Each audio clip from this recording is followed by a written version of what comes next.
Explaining things on YouTube is tricky. You have a very limited amount of time and you have to get what you are seeing, what you are understanding in here, outside in a way that makes sense to the people watching. You might have noticed, but the videos in the past 2 months have been extra ambitious, extra in-depth, extra big projects. And with those extra big endeavors come extra tricky storytelling problems. Does the video have chapters or segments? Does it flow or start and stop? Do you gain or lose momentum as the video progresses? Behind the scenes, making these YouTube videos, I've been learning a lot about how to be a better communicator. In this video, I wanted to share some of the storytelling challenges and lessons that I've been facing, wrestling with, learning, behind the scenes, making these videos for you. All right, let's get into it. The first unique storytelling challenge happened with my first Gary Vee communication breakdown video. I had my points and breakdown ready for what I wanted to say about Gary Vee, and I had all these example clips of Gary Vee doing those things. I thought it'd be easy to stitch those two things together.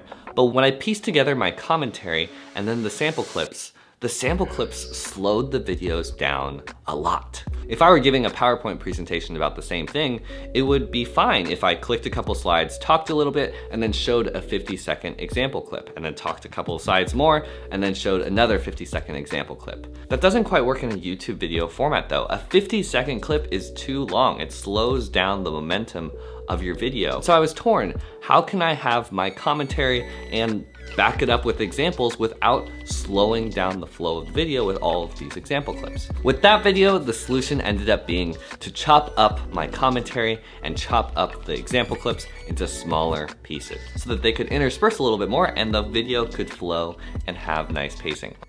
The next storytelling challenge came with my second Gary Vee communication breakdown video. With the first Gary Vee video, I knew I had over-planned it a little bit, and so I wanted to go in a more casual direction with the follow-up video. I wanted to just throw in and discuss with you more conversation style, some of those extra points that I hadn't gotten to talk about in my first video. And so I jotted down some notes, sat in front of the camera, and started talking a little bit more casually. As I started chatting though, I started realizing, wait, this is a little bit more in depth than I had anticipated. Wait, there's more here than I thought there was. So I slowly started filming extra sections to expand on certain things and make certain things more concise. And so that original short follow-up video ended up expanding slowly into this other thing. This information in that second video, I think is actually more fascinating than the information in the first. And I liked how there was a little bit more of that discovery process shown in that video. But even though the information was good, I don't think that the information was presented to you as well as I would have liked. That first take where I was casually breaking things down, I was talking a little bit too casually, a little bit too slow, so it slowed the video down quite a bit. But that's not all. When I was trying to title that video later is when I had most of my problems. You see, I hadn't set up a good core question in the beginning of that second Gary Vee breakdown video. Just breaking down Gary Vee's communication style, that isn't specific enough. I wanted to pick an angle. Was it about how Gary Vee likes to trigger you with his words? Is it about how he likes to hook you with his words? Is it about how he likes to win your trust? Is it about how he likes to command your curiosity? I had so much trouble trying to title this video. I probably changed the title of that video 4 or 5 times after uploading. And I'm not that upset about that in terms of the algorithm. I'm upset about that because that means I wasn't clear about what that video was specifically about, what lane, what angle I had with that video before I made the video, while I was making that video. If I had picked an angle, set up a specific core question, and structured my video to focus a little bit more on that lane, it would have just been so much more clear and digestible and engaging for you guys. My third pacing puzzle storytelling challenge came with the video where I talk about how my YouTube channel had stopped growing. I structured that entire video around the phrase, YouTube will expose you. And I had each of my 4 points in my video be a different spin on that phrase, be a different interpretation of that phrase and what we could learn about that together. I thought because it had this parallelism and repetition with this phrase, it would flow and come together great. But what I found was because each point in that video was a different size, it felt a little bit weird.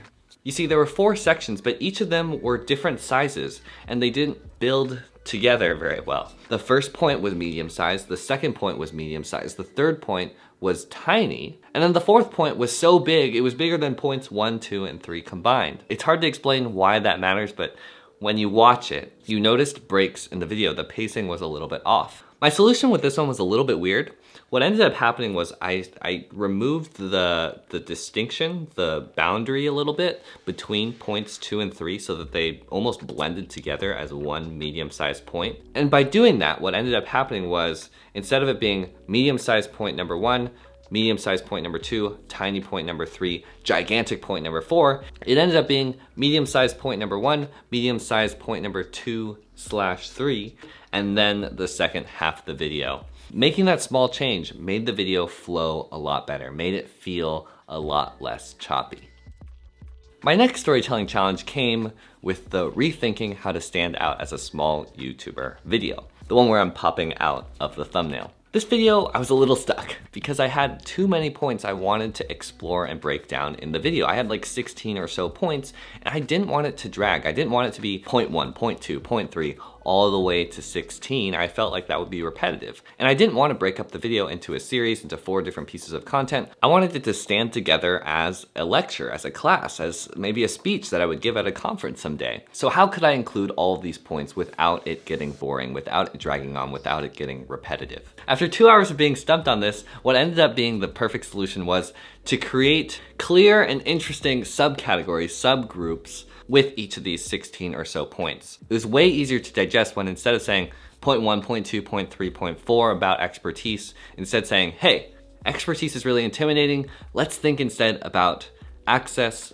identity, and excellence. When I made more subcategories and each were paired with a specific word that got your curiosity, that added nuance and value to the topic, it made it way easier for you to follow and listen and be entertained by point 1, point 2, point 3, point 4. This solution was the storytelling, explaining, speaking video version of color coding, making a list of information more clear, more colorful with subcategories, subgroupings. On top of that, each of the 16 points got shorter and simpler and quicker as the video progressed to help create this natural momentum in the video, instead of it feeling like it was starting and stopping, or that there were all these little lumps and points of different sizes and you were choking on them.